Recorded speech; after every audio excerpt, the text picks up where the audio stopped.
সারা বছর জুতার চাহিদা থাকলেও ঈদ আসলে জুতার ব্যাপারে সবাই একটু বেশি সচেতন। সময়ের ফ্যাশন সচেতন মানুষ ঈদের জুতা আর পোশাক মানিয়ে পরাকে রুচিশীল ব্যক্তিত্বের প্রকাশ বলে মনে করেন। ঈদের কেনাকাটায় পোশাকের সঙ্গে মিলিয়ে জুতা কেনার ব্যাপারে ক্রেতারা মোটেও কৃপণতা করেন না। ক্রেতাদের আকৃষ্ট করতে ছোট বড় ছেলে মেয়েদের জন্য বাহারি ডিজাইনের জুতা এনেছেন ব্যবসায়ীরা।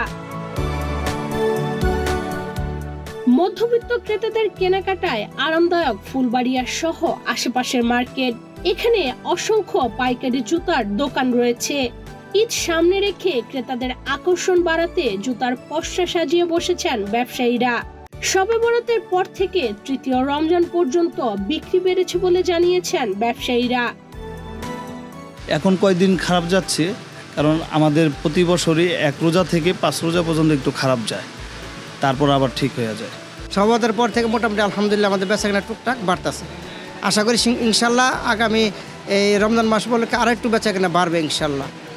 ফ্যাশনের সঙ্গে তাল মিলিয়ে বাজারে এবার মেয়েদের চেয়ে ছেলেদের বাহারি ডিজাইনের জুতা এসেছে।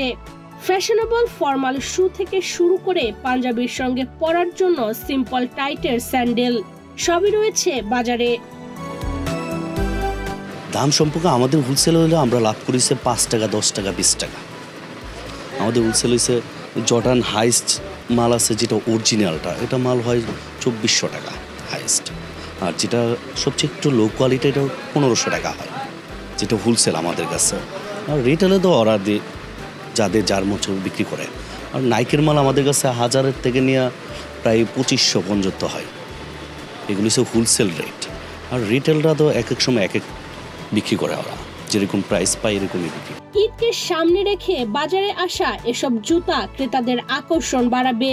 বিগত বছরের চেয়ে এবার জুতার দাম সহনীয় আছে বলে জানিয়েছেন এই খুচরা বিক্রেতা। দামটা একবারে এক্সপেন্সিভ না, আবার একেবারে অনেক রিজনেবলই মনে হচ্ছে, যে তেমন একটা পার্থক্য না। আমরা গতবারের তুলনায় এবারও প্রায় মানে কিছুটা তো হবেই। আর এগুলো তো ডলারের সঙ্গে সম্পৃক্ত। এটা মনে করেন ওনারা ডলার দিয়ে কিনে আনে, টাকা দিয়ে বিক্রি করে। ডলার যদি ডলার মার্কেটের দাম হাই থাকে, তো মালের দাম হাই হবে, এটাই স্বাভাবিক।